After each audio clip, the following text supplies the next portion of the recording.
Okay, class, thanks for joining me for 5 minutes or less. Electrical grounding, electrical earthing. What is it? Well, it's making an electrical connection between yourself, your body, and the earth. What does that do? It allows electrons to enter your body from the earth, thus reducing your electrical potential closer to zero. And basically, those electrons are acting as antioxidants. That's what oxidation is. It's the loss of electrons from various proteins, fats, and other structures in your body. And so those electrons, when entering your body, can repair that damage.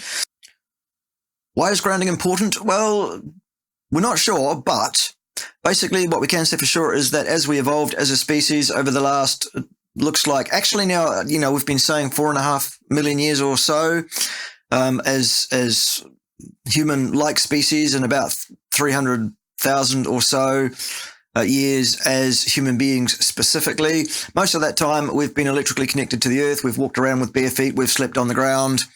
We've had an electrical connection with the earth. It seems our physiology is designed that way, in a way that we don't perhaps necessarily understand that well at this point.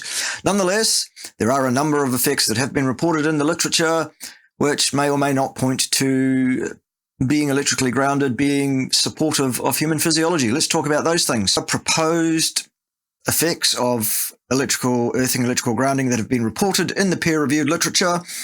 None of these studies are perfect, nor are any of them remotely what I would call great studies in terms of cause and effect. Many of them have been undertaken by the very recently late Dr. Stephen T. Sinatra, who was also one of the authors of The Great Cholesterol Myth about 10 years ago as well. So, yes, rest in peace to him. Anywho, that said, let's look at some of the proposed effects of electrical grounding and or electrical earthing, depending what you want to call it. Here we go. Improved glucose uptake in red blood cells during exercise and rest. Reduced delayed onset muscle soreness post-exercise in the days following a heavy bout of eccentric muscle loading. Improved quality of sleep, improved heart rate variability, which is a good thing around the fitness of your cardiovascular system. Improved blood flow. I'll get to that one again in a minute. Reduced inflammation overall, or markers of inflammation. Reduced pulse rate, respiratory rate. Increased blood O2 perfusion, all good things. A normalization of aberrant and abnormal cortisol readings for people who are distressed in some way. Increased concentration of melatonin, a good thing. Reduced psychological stress markers. Reduced blood viscosity. That's the one I was going to get back to with blood flow. Viscosity and flow, obviously intimately connected. Viscosity is the thickness of your blood.